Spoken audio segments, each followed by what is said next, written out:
Good morning. Hola, hola. All right. So today we're going to talk about utilizing chipboard elements. These are old scrapbooking things. I don't know how old these are. I went to a scrapbooking retreat last weekend, and they always have a table where everybody throws their supplies that they don't want anymore on the table, and somebody threw all these out. And I looked at these and thought, okay, the colors don't go with anything that I would do, but I can use the actual thing for a template, right? And look at all these cute little chipboard tags and buttons and things like this. And I thought, if they were another color, I probably would use them. So what I did was take the pieces out and take a little bit of powder, baby powder, cornstarch. This happens to be Gold Bond medicated powder because that's what I had around my house. And this is an old scrapbooker's trick from like 20 some years ago that we used to do to take the sticky back off of the sticker, right? And you want to just make sure you get any excess powder off of the front and the back. Now you're ready to stamp. So I'm thinking, oh, this one's a tag, so I probably won't do this one. But these little things would be cute, either in silver or gold or black. I think I have white. Let me pause. So forget about the white. The video that I made before totally bit the dust, so I had to start over. So this set that I'm using now is just another set like that. Now, a lot of these have lost their stickiness. So I'm going to try some different things. So this has no stick to the back at all, a lot of this stuff. But if you look here, they have these little dinky things, okay? Now, maybe it's the jewelry maker in me, I don't know. But sometimes you need a little tiny little circle that's dimensional. And so I'm saving these. I know how ridiculous. I save every friggin' little thing. But these little holes that I'm punching out of all these pieces, I'm going to put in a little Ziploc bag and keep with my little bits and bobs and things. Some of them are really stuck in there. I don't know if you can see. When they're not sticky, they're certainly a lot easier to take out. So these non-sticky bits, I'll go through and pop all those little punchies out. Ooh, look, here's a bunch more. And little dashes and things. So yeah, sometimes you can use those. You color them with whatever, a pen even, and do some cool little things. But I want to try some of these to see the ones that are, see, these have all lost their stick. That's how old these things are, you guys.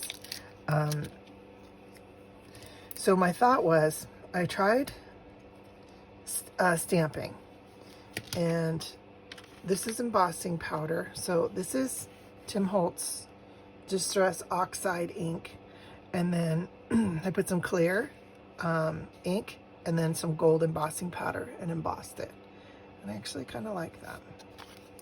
So this is where I took my X-Acto and I tore off the color coating on top, right? This is pretty easy to do. But then you get this uneven texture. So I tried embossing it, and you can kind of see, I think you can kind of see the texture, which I like. It's got that kind of little grunge thing, and if it wasn't in bright mermaid blue, but in like a gray or even vintage photo or espresso or black even, this grungy distress look would be cool. So I just put the ink on, and then I put the extra thick embossing enamel, and it gets that orange peel look if you don't do too many coats. And the part of it didn't even adhere to the ink, but I kind of like the look. Then this is one that I put extra thick embossing enamel on and really melted it well, and it feels like an enamel. I have some tags that are enamel tags. This one's the same. It's just clear on the white back of the tag. And now I can stamp whatever. I can glue something on top, you know, write on it with a Sharpie or a permanent marker. So I love that look. And this again is another one with a little bit more of the ultra thick embossing enamel than this one. This had a second coat, so you can still see how it's a little orange peely. I would have to do it one more time to get it smooth and thick like this. And then this was one of the buttons. I covered it with a piece of tissue, and then I put what I realize now was a pearlized powder, but in looking at it, it kind of reminds me of mother of pearl, like a painted mother of pearl button. I like it. And this is one that I did with gold. It took a few coats. So the ink and then the gold embossing powder, and then melted it, and then put more ink, more gold embossing powder, and I had to do it 3 times to totally coat it. Now you have to be careful, because this one I embossed straight on the color, like this. If you heat it too much, the embossing powder shrinks away, because this is kind of got some kind of plasticky coating in it. And so I did have problems with a little bit of it shrinking away here, which is more evident in this piece here, which I love. This is just black ink, and a clear embossing powder. But it was a distress, I think it was one of the distress inks, and I don't know if the heat caused it to change color like that or what, I don't know. But you can see closely here around the edge, it was a, you know, yellow, red, green, blue stripe pattern on here, and the color shrunk away, and you can still see a little bit of the color, but I don't mind it. I think it looks kind of cool. So this is a tag that I tried embossing and then stamping. So I embossed it first with clear, then I put some more, what I thought, I did the ultra thick embossing enamel. And then I wanted a smoother texture, so I used the detail powder, but the detail powder I used was a pearl powder, so it's got kind of a pearl look.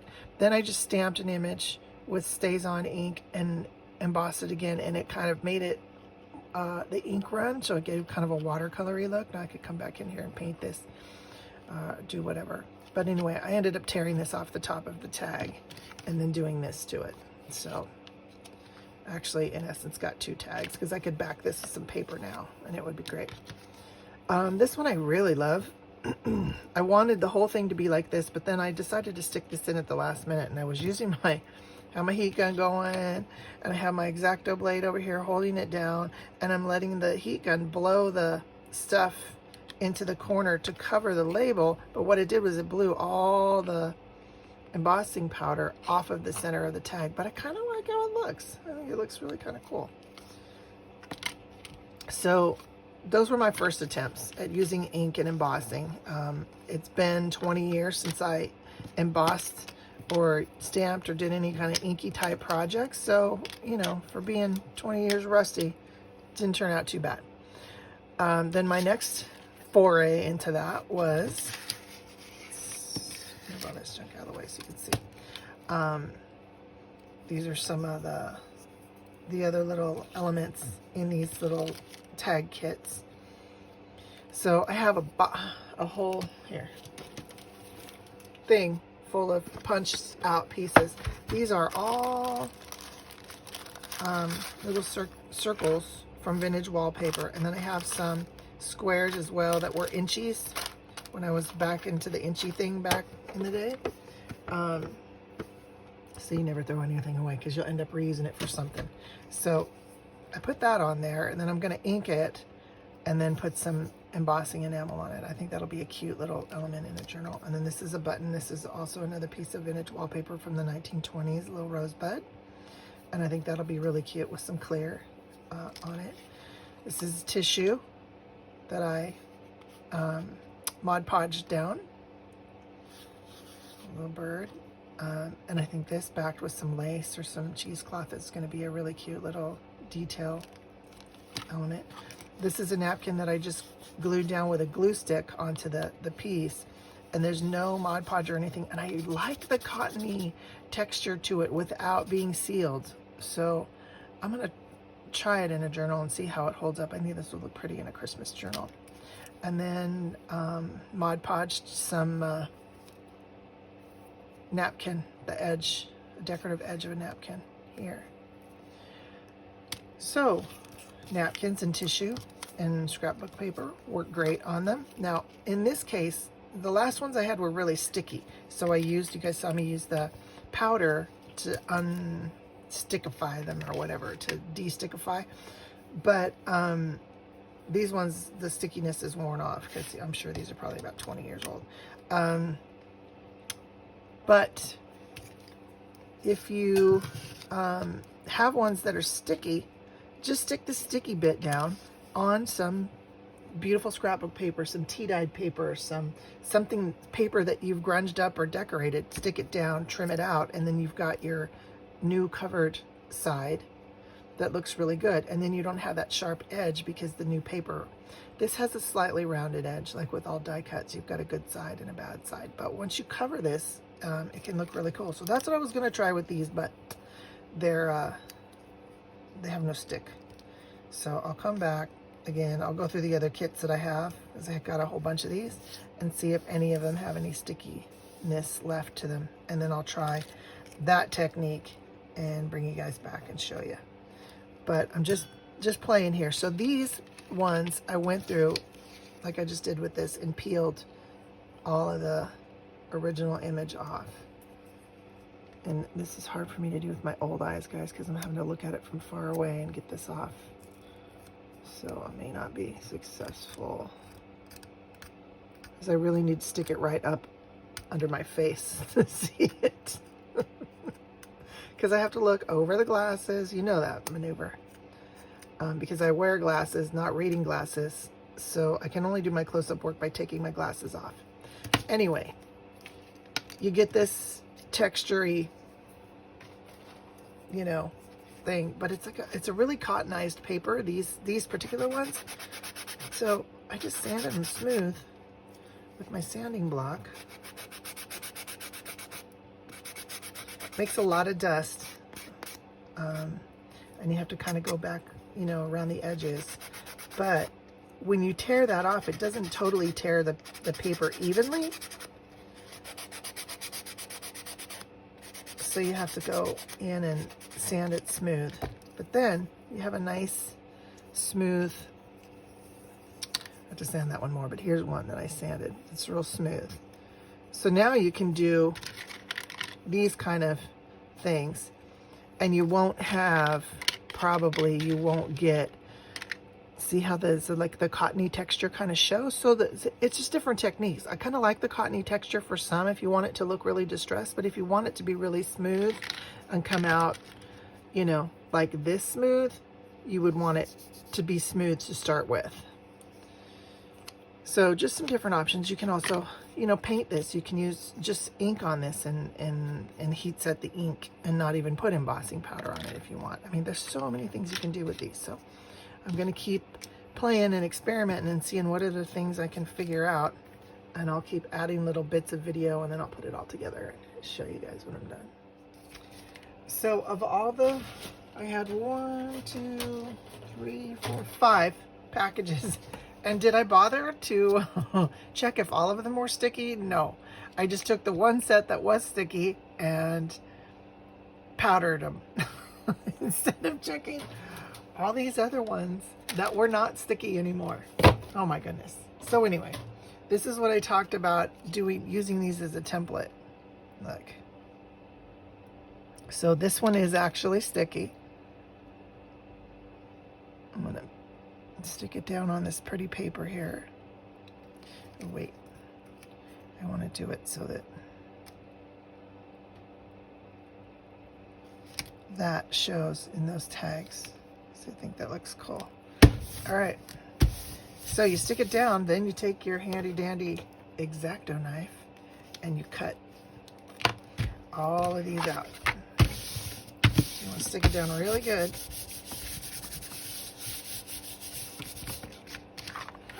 And you just use it as a template so that it doesn't slip when you're cutting. But you can use them without, or you can spray them with spray glue if they're not sticky anymore. or you can just, you know, maybe tape it down to your work surface. But I'm not going to cut them out. You get the idea. But look at that. This will make some cool little tags. Grunge them up, layer some other stuff on them. So I used to do this a lot when scrapbooking with the sticker things that I get, but I love these dimensional ones. So if you happen to see these in a thrift store, but they're not quite your style in regards to colors, because look, I've got a whole bag of these tags, frames, and these things done up are going to be so cute, you know. And again, the easiest way is just to cover it. Now, if I wanted to cover this side, just throw some glue down there, Mod Podge or whatever, and then stick your patterned paper on, you know, cut around it, hole punch it with your crocodile. You got a whole new look. And it doesn't have to be, you know, springy or baby girl or baby boy or Thanksgiving or any of those things. Just look at the shape of it. That's the thing I love about junk journaling. Those are all outside the box thinkers. So cutting these little tags out, these are going to look great in some junk journals. And some of them are tiny, some of them are bigger. You know, obviously I can hole punch these, but these shapes specifically, you know, are really cool to use and reuse. And these little paper brad things, I love these. These are cool. Put your little hole, put your little brad in there, and then, you know, they go over your other things to hold them in place. I don't know what, you know what I mean. Anyway, so I stuck down the paper to the sticky one. Yeah, that didn't work so great. I cut everything out, but because it was stuck to here, I had to use an X-Acto, and it didn't always cut perfectly. So you can see some of them, they're very crooked. What I found works better, some of these are all right, I can make them work, but what I found works better is to just lay the template down on some pattern paper and trace it out with a pencil and then fussy cut it out. For me, you know, I'm a fussy cutter, so I don't mind. I know a lot of people don't like to do that, and it is a lot of work, but you can really get some cool effects if you use, you know, pattern paper that has interesting detail on it. You know, like that won't work. This will work.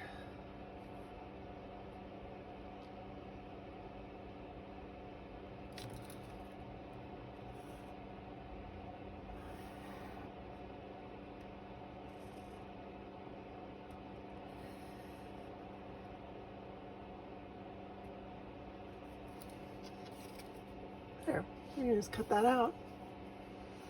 Cut those out, and you've got some cool little tags. And this one here, a little square. Line it up in the corner.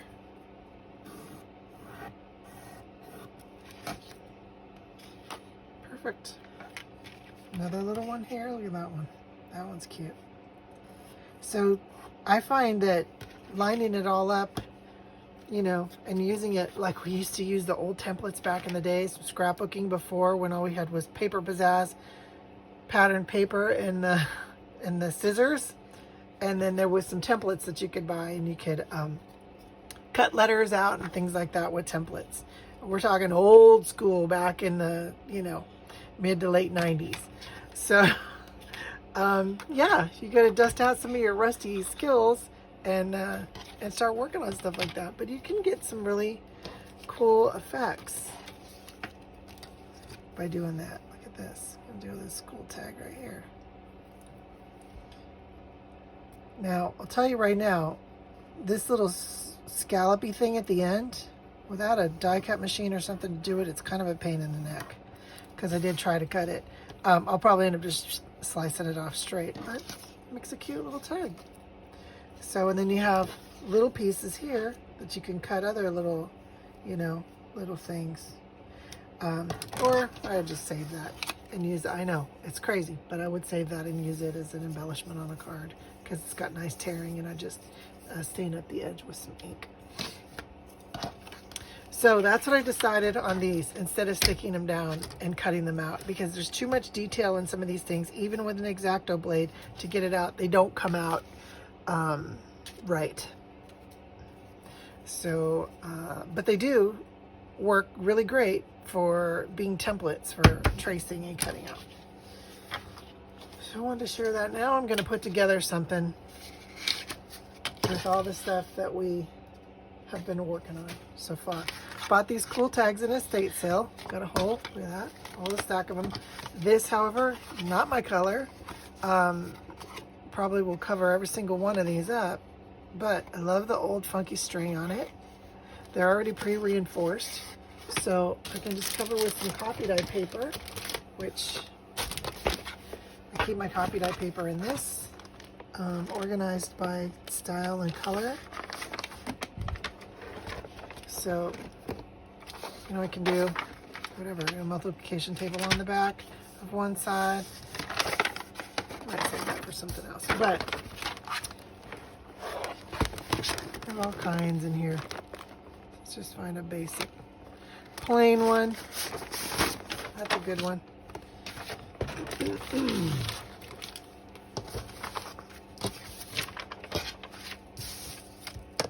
I'm gonna make one thing so you can see that I actually make stuff and don't just do technique videos.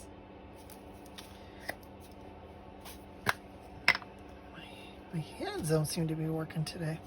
Hope you all had a really nice Thanksgiving. Mine was quiet. We were doing social distance Thanksgiving because, you know, so it wasn't the big extended family. It was just my kids. They were so sweet. Typically my kids go to their dad's for Thanksgiving, and my husband and I, it was also our anniversary around Thanksgiving time, so we always went with friends, or we went on a trip during Thanksgiving time because we had those extra days holiday, so we always took advantage of that. But my kids, bless their hearts, did not want me to be alone for Thanksgiving this year, so they all came for brunch. And I made a nice brunch for all of us because they had things to go to. One kid had to work, the baby's mom, so they were here for a little bit, and then she had to go to work. The baby went to his daddy's.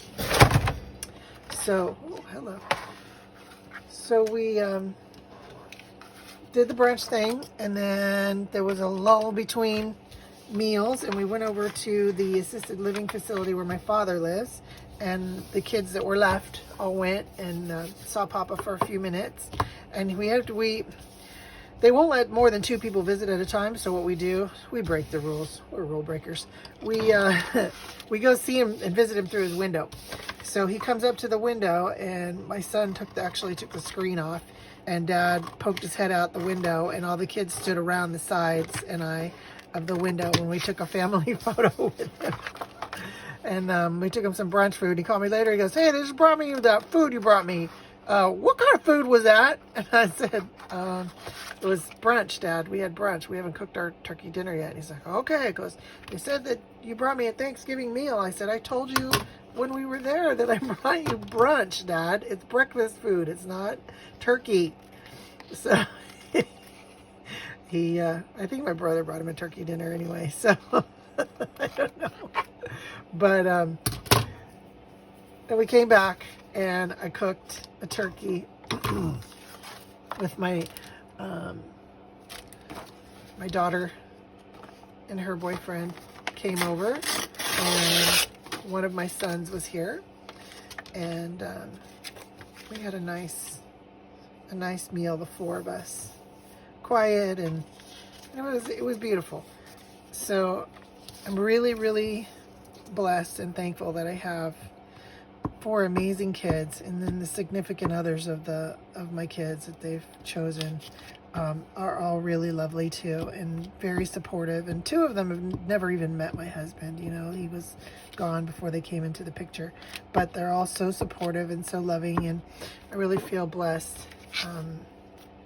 to have all that, you know, love and support around me, because this weekend I experienced some things with some an ex-family member that reminded me why I wasn't married to him anymore. He's a nice guy. He's just real negative. So, and sometimes people don't know what to say in situations where, your spouse has killed themselves. So they say stupid things, and that's what he did. So I just said, hey, it's time for me to go. We'll see you later. And we bailed out. But for the most part, it's not, and I had to have a little talk with myself and not get upset about it, because I knew he was like that, and he's just like that. And, my daughter apologized, but it's not her fault. So, people sometimes don't know what to say. And so they try to say something consoling, but they actually just make it worse and make you feel worse. So it was one of those cases. But I survived.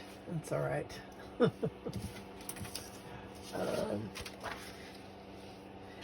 Use this too because it's kind of got a different color and a different texture.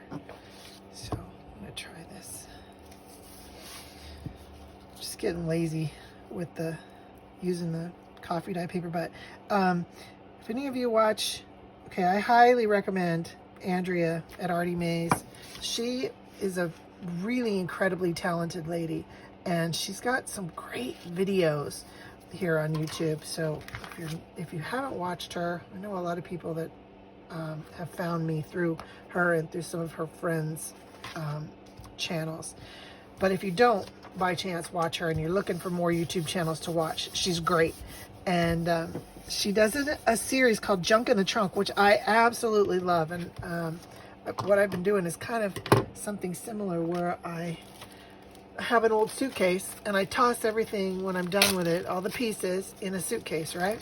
And now I'm getting the suitcase filled enough that I can go in and I can start actually making stuff with what's in with the junk in the trunk. So I don't want to glom onto her idea, because I think it's, not that she has a patent on it. Other people have done it, and she doesn't have a patent on the phrase junk in the trunk, but it's kind of her thing. So I got to think of another clever name to come up with for something like that. But it's basically making stuff with the flotsam and the jetsam and the pieces that you have laying around after you're done crafting. And that's me. I'm all about that, because you guys saw earlier in this video, I was saving all the little polka dots from the punch outs. And I did. Here they are in a little bag. And you know what these would be great for?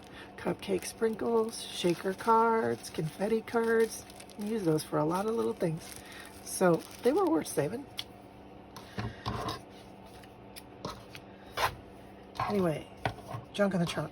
I want to start doing more of those types of videos where we're just making stuff. I showed you with dryer sheets, some things that I do with dryer sheets and baby wipes. And I'm constantly looking for, what are things that even when I deconstruct stuff for crafting, and I've got a little pile there and I'm going to throw stuff away, it's like, okay, what in that pile can I utilize to repurpose? And my daughter, oh my God, this was such a proud moment. I was at her house yesterday. Like I said, we drove out and took her stuff out to storage at her dad's, and I spent the night, because by the time we got back to San Francisco, it was too dark, and I don't drive at night. So because I don't have any night vision, not for any other reason, like a safety issue or that. It's not that. I literally can't see at night. So anyway, spent the night there with her and her boyfriend. They got a new little apartment, so cute, and got to sleep on their new sofa bed. It was very cozy. And in the morning, I was helping her unpack boxes to put things away, and she was taking all of the brown paper that, this brown paper that she was folding it up. And I said, "What are you doing?" She goes, "Well, I was at this shop in the Hay last weekend with my friend, and we were waiting like an hour to get in because they were only letting 2 people in at a time. And I heard this lady talking about taking this brown paper that she had left over from packaging, and she was going to save it and dye it and make wrapping paper with it. And I think I'm going to do that because I'm really into recycling and I hate just wasting things and throwing things away. So she was saving all this paper, folding it up neatly, and so she was going to dye it. So I told her, well, you know, you can use food coloring, you can use paint, watered down paint, you can use inks, you know, if you have stamp pads, because the family that she nannies for, they have a big craft room, so they have all kinds of stuff. So she thought she would do that as a project with the kids to keep them busy.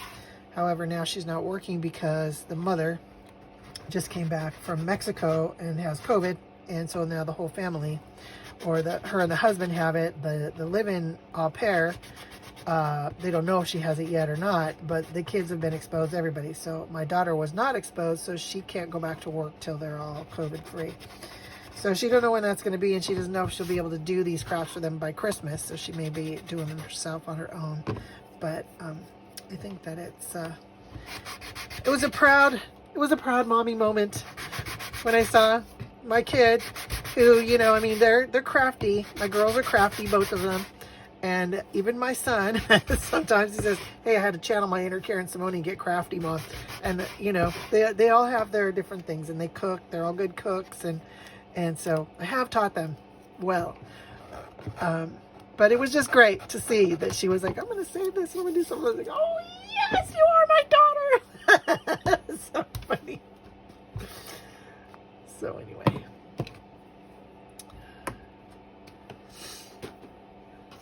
I'm going to just glue stick it down. But I got these, there was a whole pile of these in an estate sale, lots of little tiny photos, black and white photos. And you know, I don't use my own because you know, obviously it's my family. I do scan them and use them sometimes. Like my dad and my uncle's baby pictures are adorable, from the 1930s and 40s. But they're just going to end up in, you know, the bin somewhere. So it's nice to, even though I don't know these people, take this little image, you know, and utilize it in some way.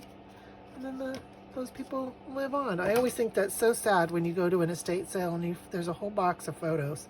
And those, I think about family members that I have no photos of when they were young, that I would just give anything for photos of my grandmother and grandfather when they were children, you know, that are gone now. And I know that some of their photos ended up in somebody's box in probably a yard sale, and I would give anything to find that. And I wish there was a way that you could like connect people with old photos and say, hey, we found these old photos, and like there's a sharing site or something like Ancestry for photos.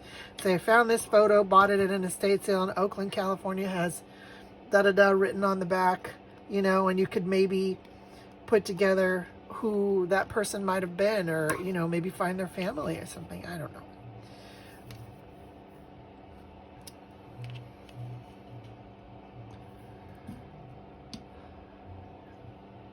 It's kind of, I know that's kind of a Pollyanna thought, but sometimes, you know, you just like to think that you could do something cool like that and help reunite family photos. One time I was at a flea market with my mother, and I saw this photo of this lady that I had seen in my grandmother's photo box.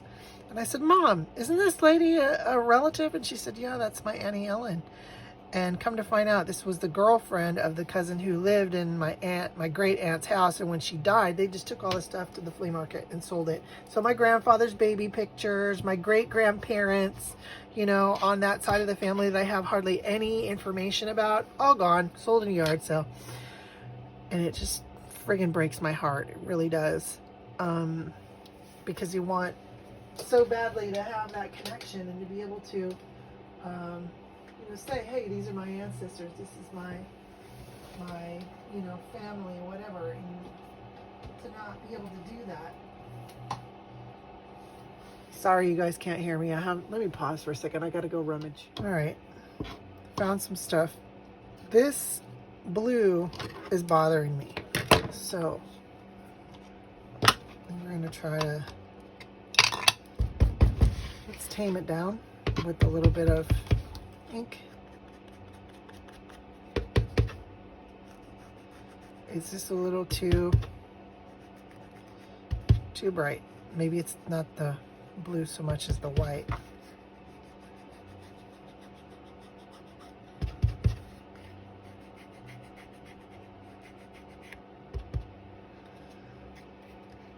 Yeah, I think I'm gonna like that better. And I'm not one of those you have to ink everything kind of people, you know. I don't mind white sometimes, but on this coffee dyed tag, the white was too bright. Oh, much better. There we go.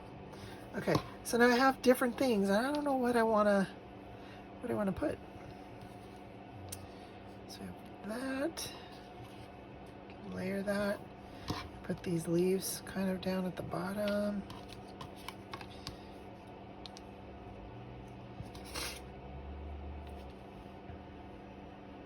I'm coming down with the cold.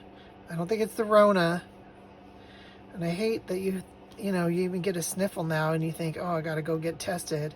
But the little grand dude had a sniffle last week. And I've had kind of a little nose sniffle for a couple days. But no fever or anything, no cough, just a little sinusy sniffle. So like that. Then I have these flowers. They stick to everything. I have these flowers that I like the organza petals, which I'm going to take it apart, but it's all hot glued together.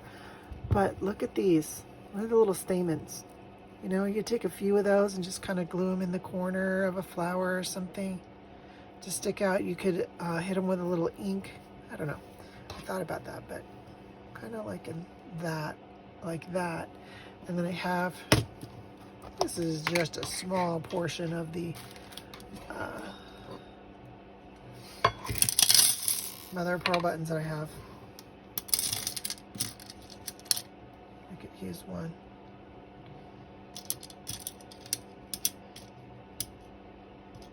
A smaller one. Could put them on the flowers. Like that. Kind of like that.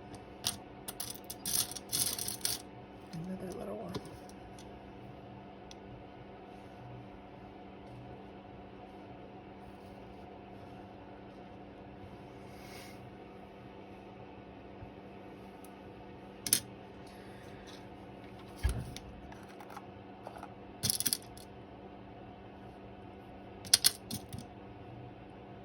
I like it. I think I'm going to glue it down, and then I think maybe I may take this and tie it around and make a bow at the bottom. We'll see. Let's see when we're all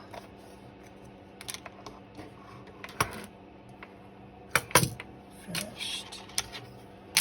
But for now, okay, now I don't remember what I was talking about because I paused. Am I recording? Yes. I know some of you do that. You have to jump up and look really quick and say, oh yeah, I did turn the camera back on. Sometimes I forget, or sometimes somebody texts me or somebody calls me and the phone turns off and I forget to turn it back on. And then I know other people have done this because I've seen it on videos, and you forget completely to turn it back on, and you finish your project, and then you don't have step-by-steps and walkthroughs of what you did because you didn't turn the phone back on. Okay, now I gotta look. Here, this is the back. I'm constantly lifting everything up to my face to see the right side and the wrong side of things. Now I'm gonna have to pause while I go find that button, because it was the perfect little button, but I heard it just trip across the floor in my studio. Okay, so I found the button, glued everything back down. Now I'm gonna try this. Let's see how this looks.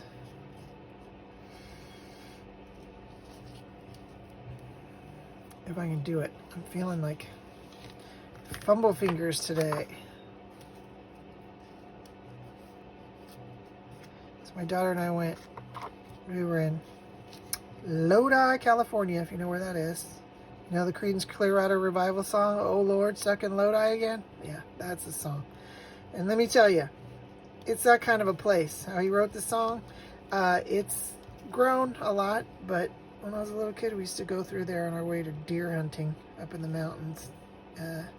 It's in the San Joaquin Valley, but it's kind of on the way to the Sierra foothills. And it is a little agricultural town. They grow a lot of grapes there, and they have a lot of vineyards there and wineries now that they didn't used to. But now that wine's become so popular everywhere in California, if it's ag land, they're growing grapes because they just make so much more money off the grapes than they do off of any other kind of agricultural crop. Even though we do grow a lot of things here, they have nut farms and cotton, barley, alfalfa. That's what my dad grew up on a cotton farm in Bakersfield, which is in the Central Valley. So we do grow a lot of things here in California that we ship all over. But it's interesting. Okay, so I like that little bow, but it's a little too high. Kind of interferes a little bit. And I'll probably glue it down somehow. There. I think that's kind of cute. Like an offset like that a little bit. Maybe I'll pull it a little bit more to the corner. Like that. I don't know, I don't like it in that corner. Maybe we go over here. And I tilt it this way a little. Because there's a lot of dark. There's more light in that corner, so it kind of draws your eye in that corner of the photo.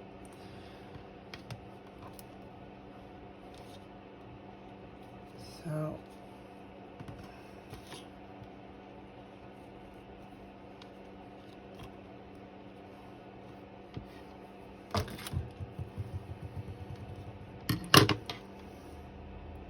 anyway, we went there. I was talking about Lodi. We went there. That's where my daughter's dad lives. And we stopped to get a bite to eat.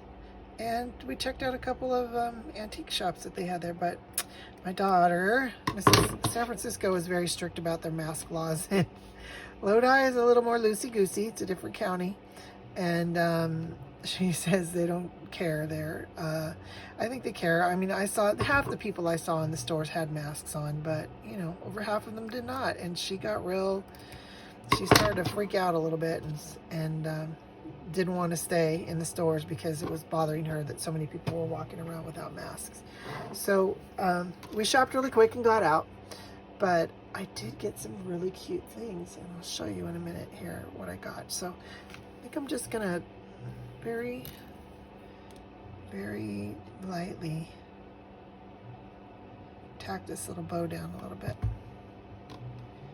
because it's gonna keep flipping up.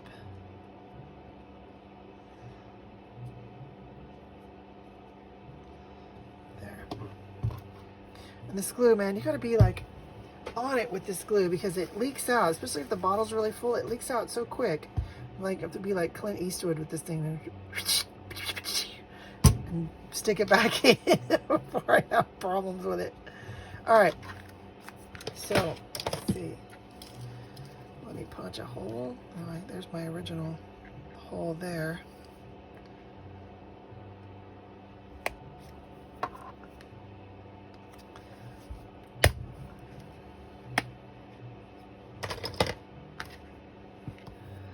And let's use a little piece of this. This is a dress from India that I bought that just had this, look at that gorgeous fabric. The whole dress was that. Bought it, took it apart. I'm constantly, there's one shop down where my mother lives, which is about an hour and 15 minutes away from me in Napa.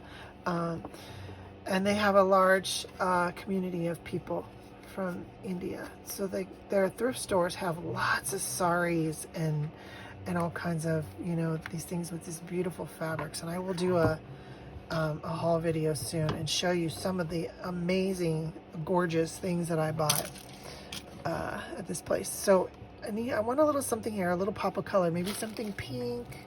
So I have these little doohickeys. I think that's kind of cute like that, but maybe not. Maybe a little, I don't know. But I like this. I was thinking about kind of dangling something off. So I have all these little charms and things, right? One of these. Look, I could dangle that off of there. Put something on it. Like maybe a year. Maybe the year or something. Where's my original? See guys, I'm losing it. Oh, here. My original string that came with the tag. I can use this. Put something on here. Okay, I don't know what I'm gonna do here, people. Let's just wing it.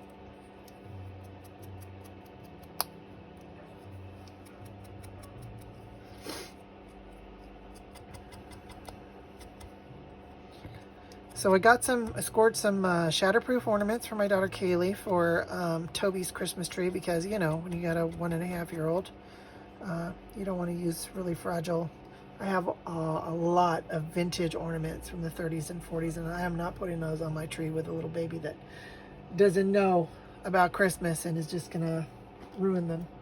So we got a bunch of shatterproof ornaments, and she's doing a rainbow tree this year, and I'm not doing my typical Tiffany blue and white tree that I always do. She's gonna be in charge of the Christmas decorating this year, and she wants it all bright and rainbowy for the little dude because he's into bright colors and he's loving all the lights that he's seeing so far when we drive around. And my neighbor put their lights up already, so he's lights.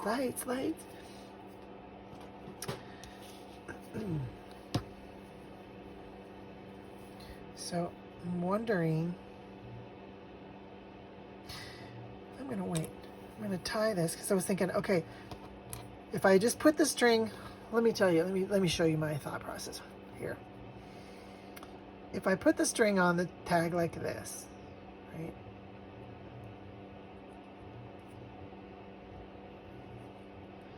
And I don't tie it on, then when I wrap this around, it's gonna kind of lay funky. If I do this, which is my other thought process, right? It could lay nice and it could look good too. Or I can just tie the string around and put a little jump ring on there and put it on a jump ring. But I think I'm just gonna do this, and I'm gonna just really quickly, this is an old, this looks like it's 1930s, so I'm just gonna write here, 1932. My handwriting. I could stamp it with some cool stamp letters that I have, but I'm just going to do that. Just to get something done that I can actually stick inside something one day. Do I want it? Where do I want it? That's my next question. Let's try that.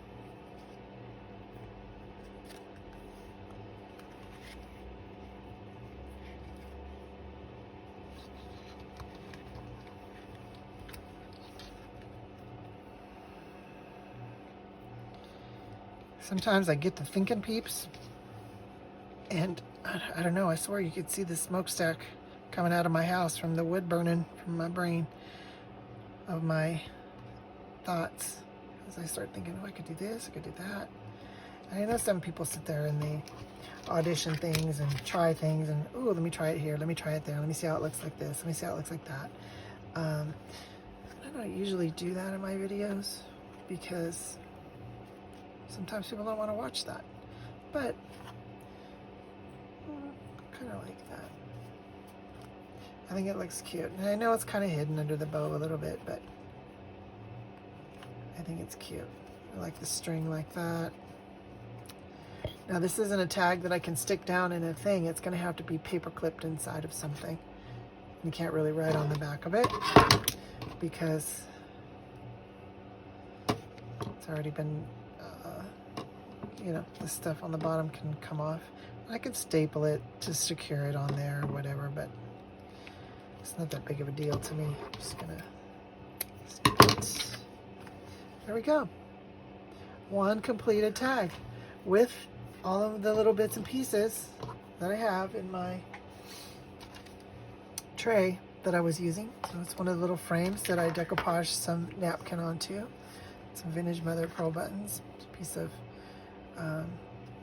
sari clothing, baby nylon from a baby dress, some little chipboard tags that I recycled from these chipboard tags from probably 20 years ago, piece of upcycled lace from a dress that I bought at the Goodwill, these old tags that I got for $1 at a estate sale, and an old photo that was tossed into the pile of stuff that I bought, and some coffee dyed paper. So there we go. Real simple little thing with just little bits of flotsam and jetsam I have laying around my house. All right, hope you enjoyed this. If you liked it, please, you know what to do. Thumbs up, give me a like. Subscribe if you find value in some of the stuff that I'm showing you. That would be great. Thank you so much.